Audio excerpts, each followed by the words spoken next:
Chickamauga by Ambrose Bierce. Read by Pablo Oliver. One sunny autumn afternoon, a child strayed away from its rude home in a small field and entered a forest, unobserved. It was happy in a new sense of freedom from control, happy in the opportunity of exploration and adventure. For this child's spirit, in bodies of its ancestors, had for thousands of years been trained to memorable feats of discovery and conquest. Victories in battles whose critical moments were centuries, whose victors' camps were cities of hewn stone. From the cradle of its race it had conquered its way through 2 continents, and, passing a great sea, had penetrated a 3rd, there to be born to war and dominion as a heritage. The child was a boy, aged about 6 years, the son of a poor planter. In his younger manhood, the father had been a soldier, had fought against naked savages, and followed the flag of his country into the capital of a civilized race to the far south. In the peaceful life of a planter, the warrior fire survived. Once kindled, it is never extinguished. The man loved military books and pictures, and the boy had understood enough to make himself a wooden sword, though even the eye of his father would hardly have known it for what it was. This weapon he now bore bravely, as became the son of an heroic race, and pausing now and again in the sunny space of the forest assumed, with some exaggeration, the postures of aggression and defense that he had been taught by the engraver's art. Made reckless by the ease with which he overcame invisible foes attempting to stay his advance, he committed the common enough military error of pushing the pursuit to a dangerous extreme, until he found himself upon the margin of a wide but shallow brook, whose rapid waters barred his direct advance against the flying foe that had crossed with illogical ease. But the intrepid victor was not to be baffled. The spirit of the race which had passed the great sea burned unconquerable in that small breast and would not be denied. Finding a place where some boulders in the bed of the stream lay but a step or a leap apart, he made his way across and fell again upon the rear guard of his imaginary foe, putting all to the sword. Now that the battle had been won, prudence required that he withdraw to his base of operations. Alas, like many a mightier conqueror, and like one, the mightiest, he could not curb the lust for war, nor learn that tempted fate will leave the loftiest star. Advancing from the bank of the creek, he suddenly found himself confronted with a new and more formidable enemy. In the path that he was following sat bolt upright, with ears erect and paws suspended before it, a rabbit.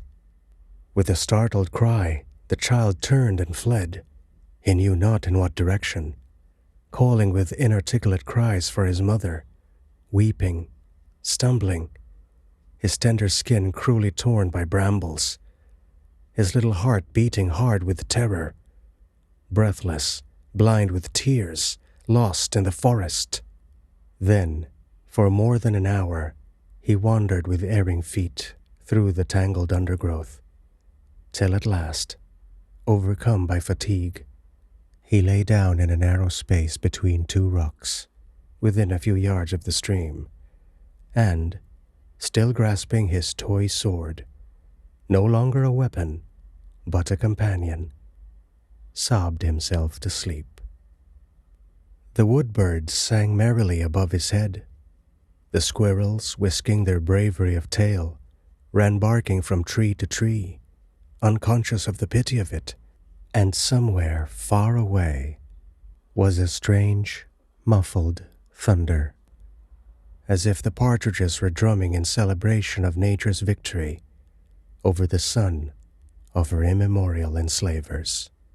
And back at the plantation, where white men and black were hastily searching the fields and hedges in alarm, a mother's heart was breaking for her missing child. Hours passed, and then the little sleeper rose to his feet. The chill of the evening was in his limbs, the fear of the gloom in his heart. But he had rested, and he no longer wept. With some blind instinct which impelled to action, he struggled through the undergrowth about him and came to a more open ground. On his right, the brook. To the left, a gentle acclivity studded with infrequent trees. Over all, the gathering gloom of twilight. A thin, ghostly mist rose along the water. It frightened and repelled him. Instead of recrossing in the direction whence he had come, he turned his back upon it and went forward toward the dark, enclosing wood. Suddenly, he saw before him a strange, moving object, which he took to be some large animal, a dog, a pig. He could not name it. Perhaps it was a bear. He had seen pictures of bears but knew nothing to their discredit, and had vaguely wished to meet one. But something in form or movement of this object, something in the awkwardness of its approach, told him that it was not a bear, and curiosity was stayed by fear. He stood still, and as it came slowly on, gained courage every moment, for he saw that at least it had not the long menacing ears of the rabbit. Possibly his impressionable mind was half conscious of something familiar in its shambling, awkward gait. Before it had approached near enough to resolve his doubts, he saw that it was followed by another, and another. To right and to left were many more. The whole open space about him were alive with them, all moving toward the brook. They were men. They crept upon their hands and knees. They used their hands only, dragging their legs. They used their knees only, their arms hanging idle at their sides. They strove to rise to their feet, but fell prone in the attempt. They did nothing naturally, and nothing alike, save only to advance foot by foot in the same direction. Singly, in pairs, and in little groups, they came on through the gloom, some halting now and again, while others crept slowly past them, resuming their movement. They came by dozens and by hundreds. As far on either hand as one could see in the deepening gloom they extended, and the black wood behind them appeared to be inexhaustible. The very ground seemed in motion toward the creek. Occasionally one who had paused did not again go on, but lay motionless. He was dead. Some, pausing, made strange gestures with their hands, erected their arms and lowered them again, clasped their heads, spread their palms upward, as men are sometimes seen to do in public prayer. Not all of this did the child note. It is what would have been noted by an elder observer. He saw little but that these were men, yet crept like babes. Being men, they were not terrible, though unfamiliarly clad. He moved among them freely, going from one to another, and peering into their faces with childish curiosity. All their faces were singularly white, and many were streaked and gouted with red. Something in this, something too perhaps in their grotesque attitudes and movements, reminded him of the painted clown whom he had seen last summer in the circus, and he laughed as he watched them. But on and ever on they crept, these maimed and bleeding men, as heedless as he of the dramatic contrast between his laughter and their own ghastly gravity. To him it was a merry spectacle. He had seen his father's Negroes creep upon their hands and knees for his amusement, had ridden them so, making believe they were his horses. He now approached one of these crawling figures from behind, and with an agile movement, mounted it astride. The man sank upon his breast, recovered, flung the small boy fiercely to the ground, as an unbroken colt might have done, then turned upon him a face that lacked a lower jaw. From the upper teeth to the throat was a great red gap, fringed with hanging shreds of flesh and splinters of bone.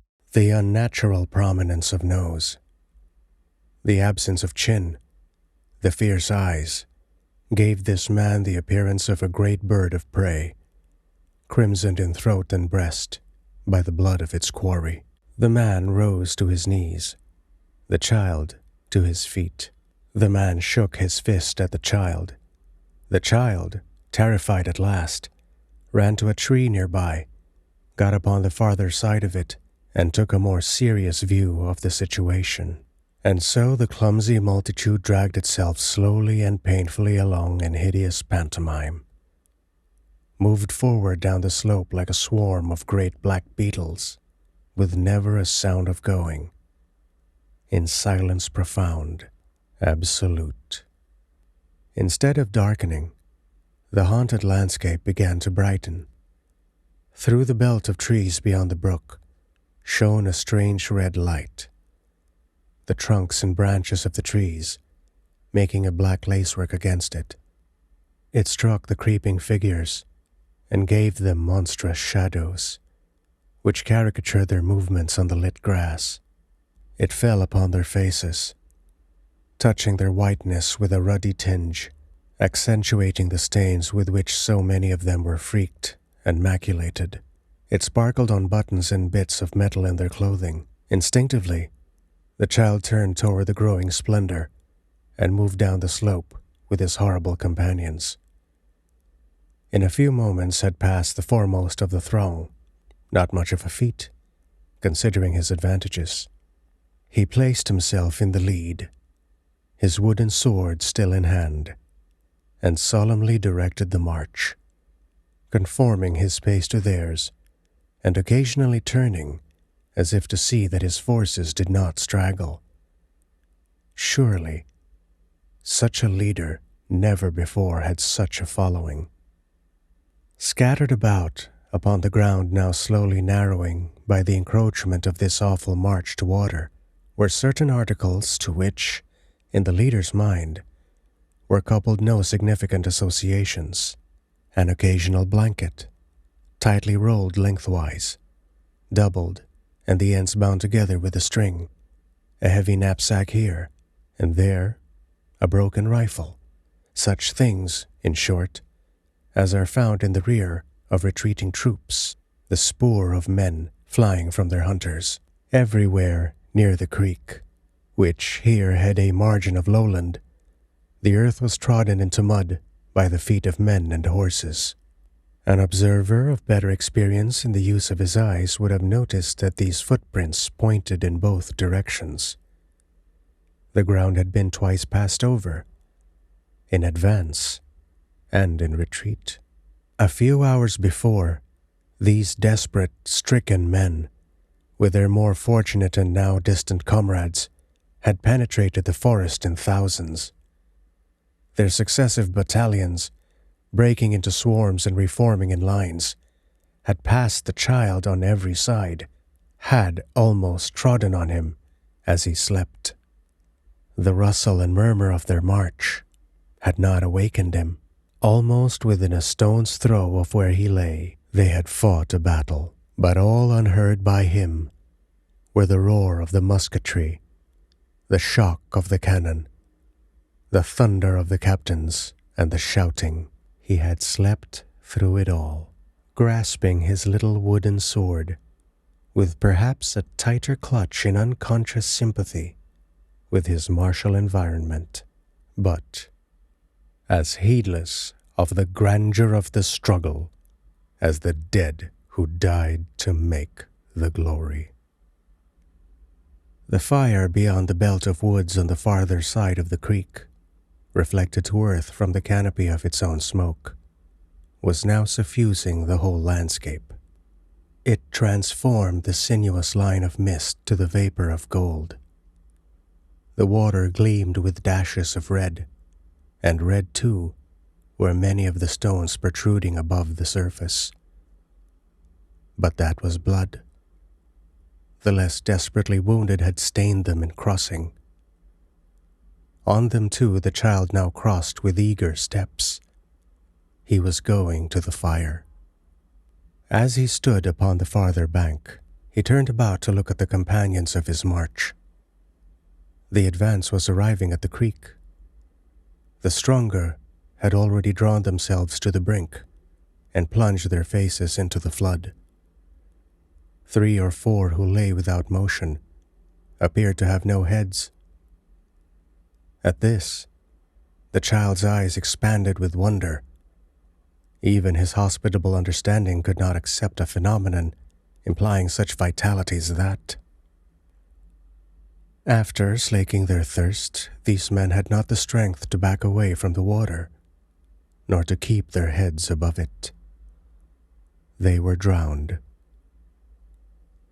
In rear of these, the open spaces of the forest show the leader, as many formless figures of his grim command as at first, but not nearly so many, were in motion. He waved his cap for their encouragement, and smilingly pointed with his weapon in the direction of the guiding light, a pillar of fire to this strange exodus.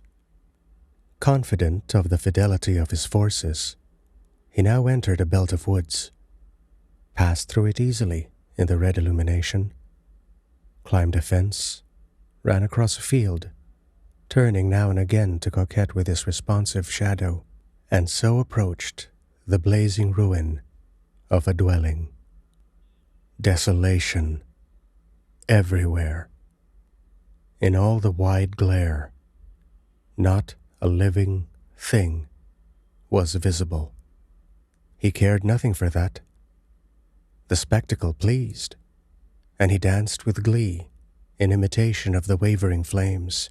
He ran about, collecting fuel, but every object that he found was too heavy for him to cast in from the distance to which the heat limited his approach. In despair, he flung in his sword, a surrender to the superior forces of nature. His military career was at an end. Shifting his position, his eyes fell upon some outbuildings, which had an oddly familiar appearance, as if he had dreamed of them.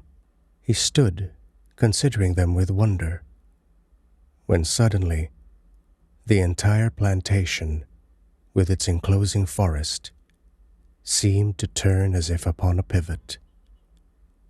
His little world swung half around. The points of the compass were reversed. He recognized the blazing building as his own home. For a moment, he stood, stupefied by the power of the revelation, then ran with stumbling feet, making a half-circuit on the ruin. There, conspicuous in the light of the conflagration, lay the dead body of a woman. The white face turned upward, the hands thrown out and clutched full of grass. The clothing deranged. The long dark hair in tangles and full of clotted blood.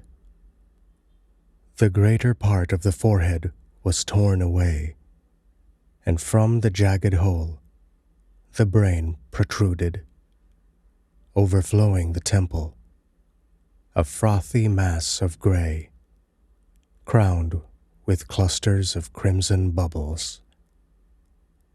The work of a shell. The child moved his little hands, making wild, uncertain gestures. He uttered a series of inarticulate and indescribable cries, something between the chattering of an ape and the gobbling of a turkey. A startling, soulless, unholy sound. The language of a devil. The child was a deaf mute. There he stood, motionless, with quivering lips, looking down upon the wreck.